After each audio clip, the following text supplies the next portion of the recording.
Seguimos informando, amigos. Este lunes se iniciará el juicio político contra el excontralor subrogante Pablo Celi. Serán dos los interpelantes de la bancada de UNES que presentarán las pruebas de cargo.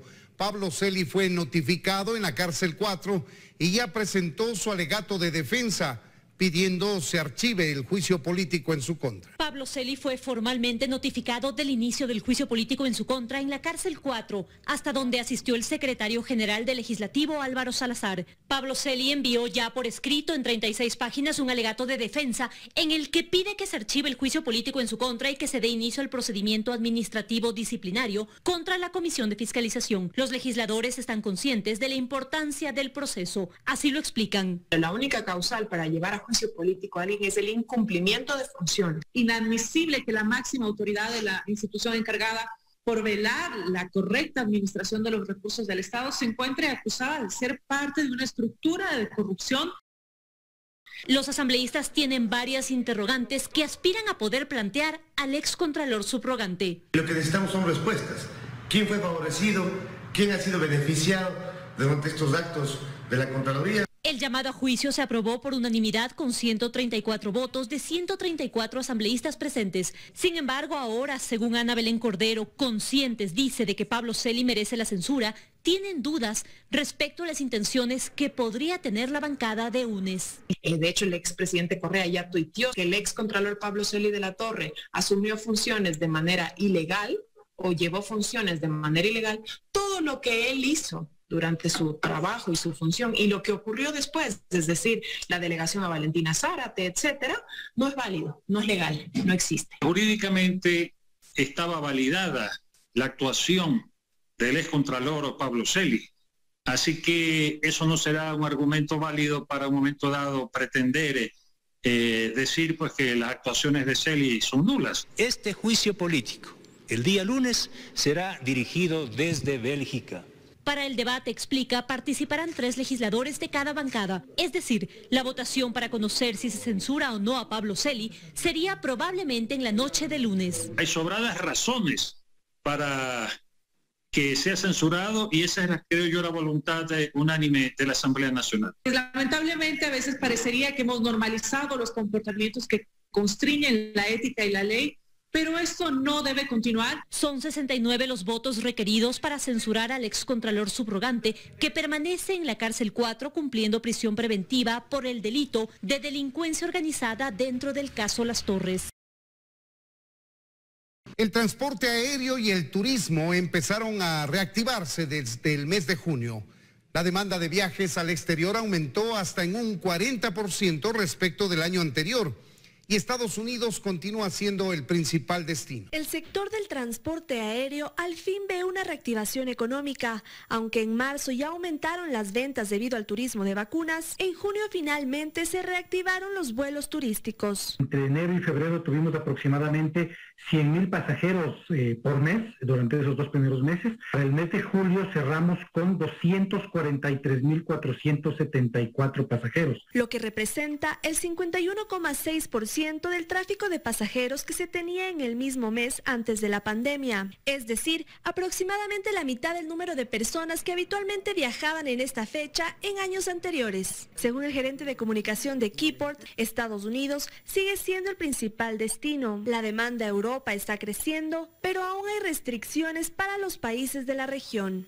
El presidente de la República, Guillermo Lasso, suscribió las reformas al reglamento de la Ley de Contratación Pública.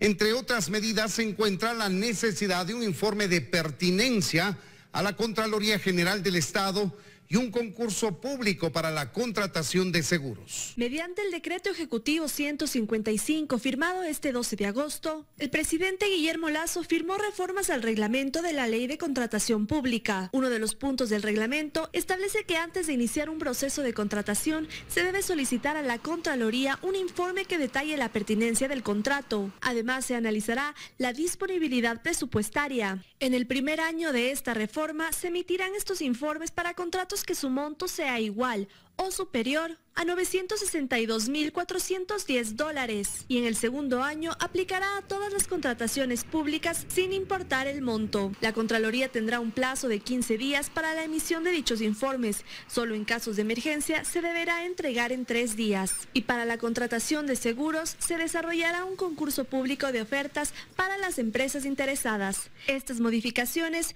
fueron emitidas para ponerse en concordancia con las reformas al Código Orgánico Integral Penal relacionadas con las medidas anticorrupción. La comunidad internacional reaccionó de inmediato ante el terremoto de Haití y ofreció ayuda.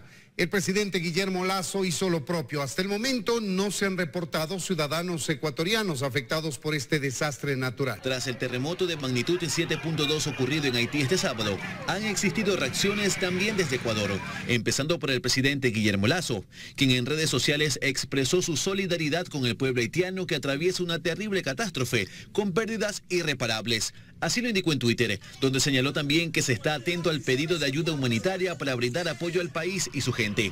Para este fin, señaló el presidente Lasso, está en coordinación el Servicio de Gestión de Riesgos y la Cancillería, entidad que mediante un comunicado ratificó que en la medida de sus posibilidades, Ecuador prestará su ayuda para contribuir a los efectos de esta nueva catástrofe natural en Haití. Además, informó que hasta el momento no existe ningún reporte acerca de ciudadanos ecuatorianos que hayan sido afectados por el terremoto. El presidente de Estados Unidos, Joe Biden, lamentó lo ocurrido y envió condolencias a los familiares de las víctimas. Informó además que autorizó una respuesta inmediata y nombró a la administradora de USAID, Samantha Power, como la funcionaria de Estados Unidos para coordinar este esfuerzo, que se evaluarán daños y se ayudará en los esfuerzos para recuperar a los heridos y los que ahora deben reconstruir, dijo en un comunicado. El secretario general de la ONU, Antonio Guterres, expresó en redes sociales su sentido pésame a todos los que han perdido familiares y amigos, y afirmó que el organismo está trabajando para apoyar los esfuerzos de rescate y socorro. Mientras la Organización Panamericana de la Salud desplegó un equipo de expertos para evaluar daños y coordinar una respuesta de salud apropiada. Además, se coordina la posibilidad de desplegar equipos médicos de emergencia, con suministros médicos y otros equipos estratégicos.